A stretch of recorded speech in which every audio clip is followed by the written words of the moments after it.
Como prometimos al inicio del video, resolveremos un ejemplo. Un canal trapezoidal de ancho de solera 0,50 metros y talud 1,5 está revestido con hormigón Manning 0,015 y trazado con una pendiente 1 por 1000, conduciendo un caudal de 0,50 metros cúbicos por segundo. En cierto tramo de su perfil longitudinal, que indicamos en rojo, se tiene que construir un sifón invertido. El desnivel entre la superficie del agua y el punto más bajo del sifón es de 5 metros.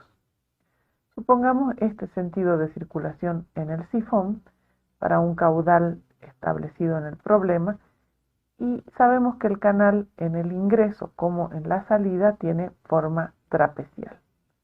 Luego tenemos un par de transiciones antes del ingreso al sifón, la transición de salida y la transición de entrada o ingreso.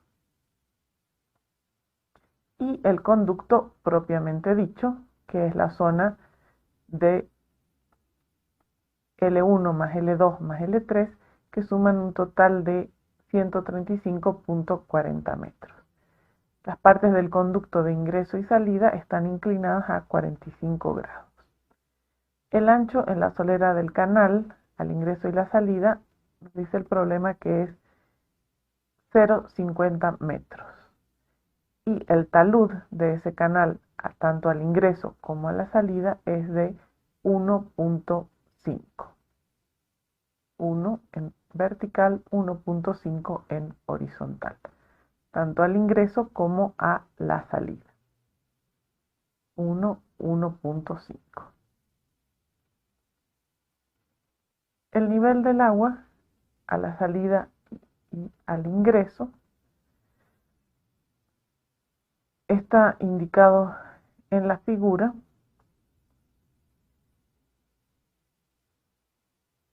y no lo tenemos como un dato, deberemos calcularlo. Las transiciones al ingreso y a la salida están cambiando de una sección rectangular a una sección trapecial. Y en la línea de unión con el conducto hay una contracción o expansión brusca de la sección rectangular a una sección circular.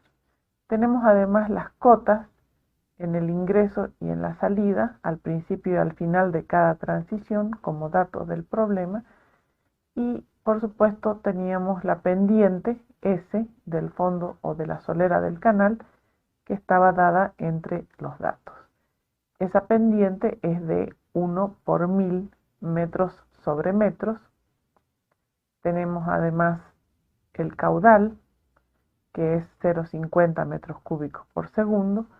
Tenemos un coeficiente de Manning para el canal exclusivamente de 0,015 y además tenemos indicado el desnivel que existe entre el punto más elevado de la superficie del agua en el canal y el punto más bajo en el conducto, que es igual a 5,00 metros.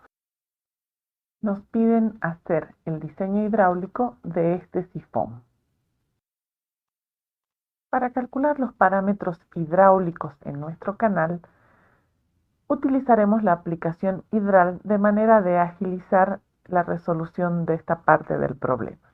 Esta aplicación ya la hemos descrito en un video anterior. Simplemente entramos a tirante normal, sección trapecial, y aquí podemos introducir los datos de nuestro problema.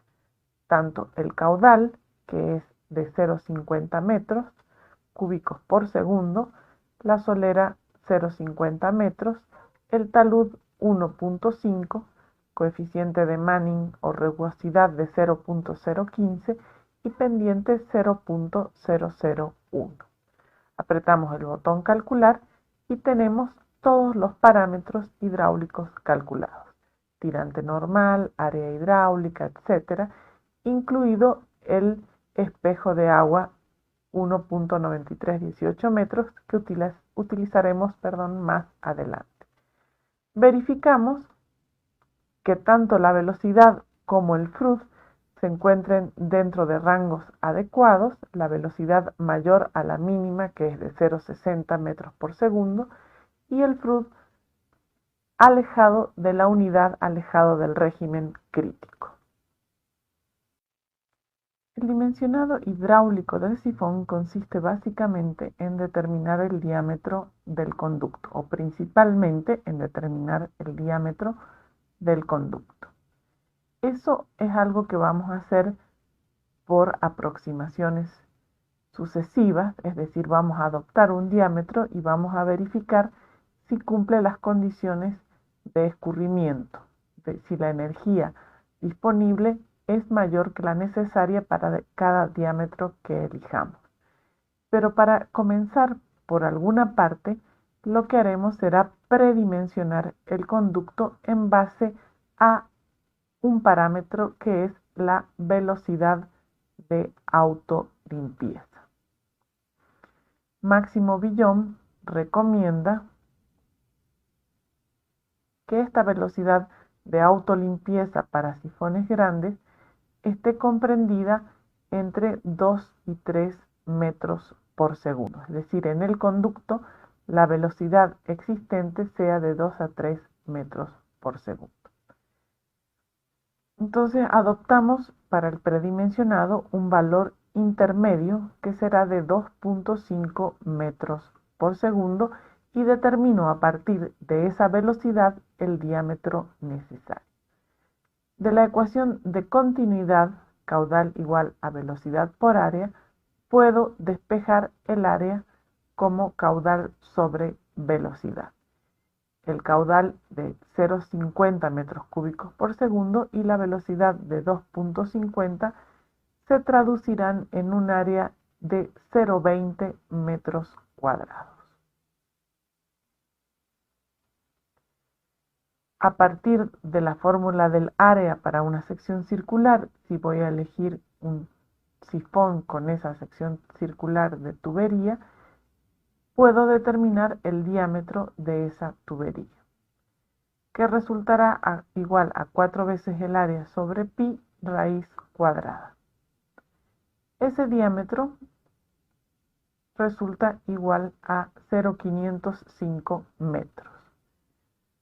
Entonces yo tendré un diámetro teórico necesario, preliminar, predimensionado de 0,505 metros, pero no sé si existe en el comercio un diámetro de esa magnitud. Entonces debo referirme ahora o transformar ese diámetro teórico en un diámetro comercial. Para pasar del diámetro teórico a un diámetro que exista en el comercio, he copiado aquí un segmento de un catálogo de fabricante de tuberías. En este catálogo tenemos los diámetros nominales en milímetros en la columna de la izquierda y corresponde a tuberías de material PEAD, es decir, de polietileno de alta densidad. Este diámetro nominal que está en la columna de la izquierda es, en este catálogo en particular, un diámetro exterior, no el interior, como suele ser en otros catálogos cuando se refieren al diámetro nominal. Es ligeramente superior al diámetro teórico calculado para el predimensionado del tubo, que era de 505 milímetros. Entonces podemos decir que es adecuado porque es cercano al que nosotros estábamos necesitando. Por otro lado, vamos a verificar la velocidad a partir de la ecuación de la continuidad, para lo cual calculamos el área. El área de este tubo resulta igual a 0,2101 metros al cuadrado, es decir, ligeramente superior a la del predimensionado. Y la velocidad resulta igual al caudal, 0,50 metros cúbicos sobre segundo, dividido el área, que son 0,2101 metros cuadrados. Entonces, esta velocidad queda en metros por segundo y es igual a 2,38 metros sobre segundo, que es mayor que 2, que era el límite inferior de las velocidades propuestas para la autolimpieza. Por lo tanto, es adecuado este diámetro. Existen varios cambios de sección en el sifón que estamos diseñando. Del canal de salida al ingreso al ducto, tenemos una transición que cambia de canal trapecial a canal rectangular justo en la línea 5,4 que está indicada aquí antes del ingreso al conducto. Y el conducto tendrá una sección circular. Lo mismo ocurre a la salida, llega el conducto con sección circular a una sección rectangular que lo inscribe y luego cambia esa sección rectangular a una sección trapecial en el canal de salida. La transición de la sección 6 a la 5, es decir, de la trapecial a la rectangular, es una transición del canal, mientras que el cambio de sección rectangular a circular es una transición brusca o un estrechamiento brusco que ocurre en esta línea.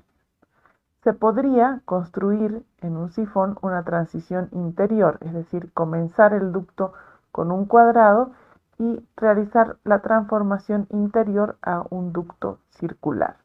No es algo que estemos haciendo en este sifón en particular, sino directamente se da un estrechamiento brusco en esta línea 5,4 y un ensanchamiento brusco en esta línea 3,2.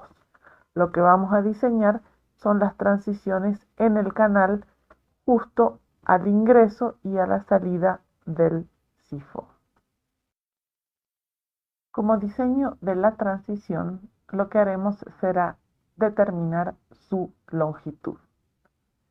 No haremos un diseño detallado de la doble curvatura que debe incluir el cambio de la sección para las pérdidas de carga que vamos a considerar más adelante en este mismo problema. Simplemente aplicaremos el método simplificado y determinaremos su longitud. Pero para completar los planos de nuestro diseño, deberíamos hacer ese estudio de la doble curvatura que debe tener esta transición para disminuir esas pérdidas de carga. Hecha esta aclaración, vamos a ver cómo determinamos la longitud de nuestra transición. Suponemos que estamos cambiando de una sección trapecial a una rectangular, la trapecial del canal de ingreso y la rectangular justo antes del ingreso al sifón, un rectángulo tal que inscribe al diámetro de la tubería o al círculo de la tubería. El nivel del agua lo podemos representar aquí y recordar que los fondos de ambas secciones tienen diferentes niveles porque en la transición está descendiendo el nivel del canal. En el canal trapecial tendré un ancho superficial igual a T y en el canal rectangular igual al diámetro de la tubería, igual a D. El ancho superficial T del canal ya se había calculado mediante la aplicación Hydralm antes en este video y era igual a 1,932 metros. Mientras que el diámetro de la tubería, calculado ya también anteriormente o adoptado anteriormente, era de 517,2 milímetros, iguales a 0,5172 metros. Si yo represento en planta la variación del ancho superficial del agua, en esta transición, tengo un esquema como el que está aquí, ¿no? En el extremo más ancho tengo la dimensión T y en el más angosto la dimensión D del diámetro.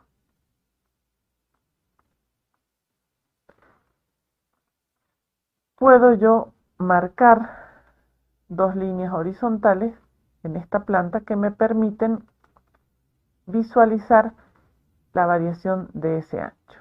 La variación de ese ancho se produce en una longitud L, como la indicada aquí, que en el corte longitudinal se encuentra aquí, L. La variación del ancho la voy a resaltar con color verde, la longitud total que disminuye el ancho, que resulta T menos D. Si yo divido ese valor entre 2, tengo uno de los valores a un lado del canal. El ángulo alfa de este triángulo en planta debe ser menor o igual a 12,5 grados de acuerdo a Julian Hinds o el Bureau of Reclamation para que las pérdidas de carga sean reducidas en mi transición.